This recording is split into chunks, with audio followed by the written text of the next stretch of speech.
I was talking with my dad this morning, and I came up with a line: unhelpful expectations can break your heart. Like the Cleveland Browns had unhelpful expectations. Now, how about the New York Jets?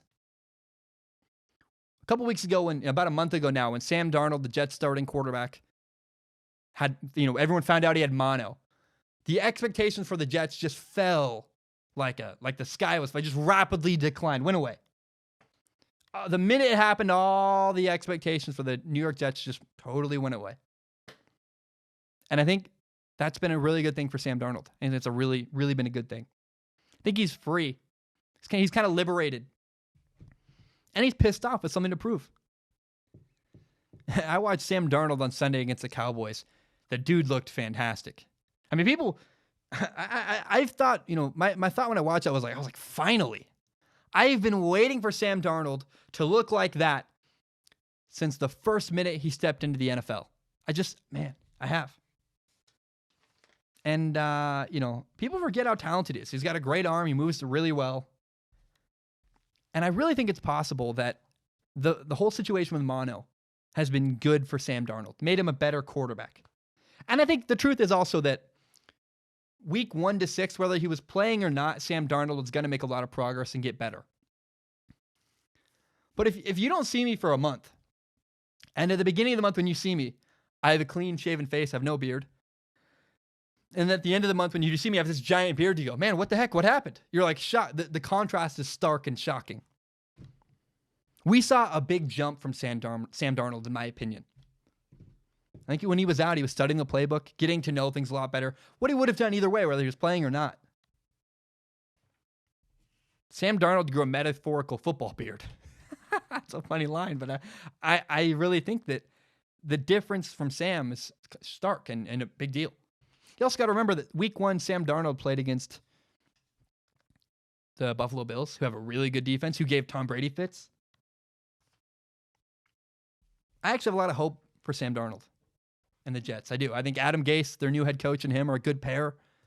And when I look ahead at their schedule, I go, they could succeed. First of all, the Jets' new head coach, Adam Gase, worked with Peyton Manning. He's also the former Dolphins head coach, and I actually liked him with the Dolphins. In fact, the problem with Adam Gase in Miami was he's kind of weird, whatever. A lot of people don't like him. That's fine. But his quarterback, Ryan Tannehill, was regularly injured and looked good when he was healthy. But when he was hurt, he did not look good. And it's hard to win when your quarterback is consistently injured and out. And here's how good of a coach Adam Gase is to me. Adam Gase beat that really good Chicago Bears defense last year with Brock Osweiler at quarterback. To me, that's very, very impressive that a coach could do that with that bad of a quarterback and succeed.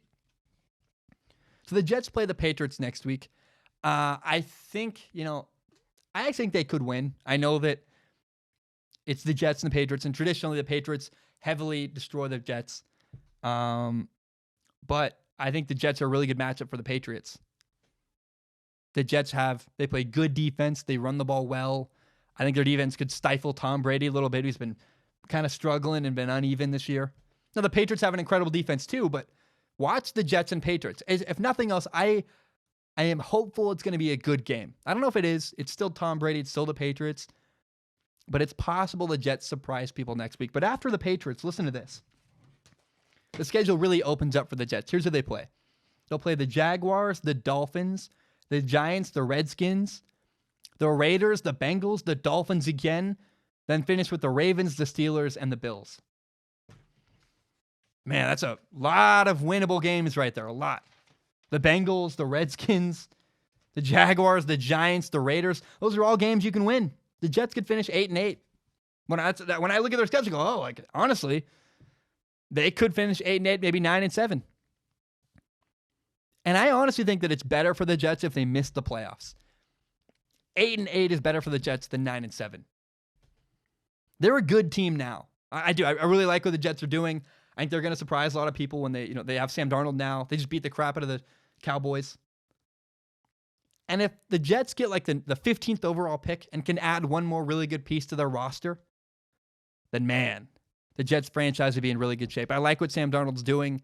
I'm encouraged. It's only one game, right? I don't want to completely overreact, but I do think, wow, Sam Darnold, that's just a better, what I saw was that's a better quarterback. It's a different, more confident quarterback who has mastered his system. And I'm excited to watch what Sam Darnold does the rest of this year. I really, truly believe in him. And I think he could do a lot of special stuff, especially as the schedule opens up after that New England Patriots game. My name is Zach Schaumler. This is my podcast, Strong Opinion Sports. It's my favorite thing in the entire world. And I want to be very clear and open with the audience. My YouTube channel is monetized. What that means is that some of my videos make ad revenue. It's fewer than you think. A lot of them get claimed. But in the past, I've received donations from people on Patreon and PayPal. PayPal.me/Zach Schaumler. Patreon.com/Zach Schaumler. And because I'm making ad revenue, it felt kind of weird just receiving donations. I wanted to give something back for the donations. And so people who support me on Patreon can give me $1 a month, and that allows them access to a pool where they can ask questions. If you send me questions through Patreon's DM service, you comment on one of my posts on Patreon. If you give $1 a month, you can submit questions. And with my eyeballs, I look at every single question submitted. Then at the end of my podcast, I pick the best top couple questions and read them on the show and answer them in a segment I call Ask Zach. Now that's for people who have money and want to support me that way. If you have no money to give, no problem. I totally understand. I grew up in a mobile home. I've been a broke college kid. I totally get it. But if you want to help in some capacity at the end, you can support the show by telling your friends about it. Share it on Facebook, Twitter, Instagram, whatever it is. Help me grow by telling your friends about this show. It would mean a lot to me. If you believe in my dream and you believe in this show, tell your friends about Strong Opinion Sports. Guys, my name is Zach Schaumler. Thank you so very much, and hope you have a great day.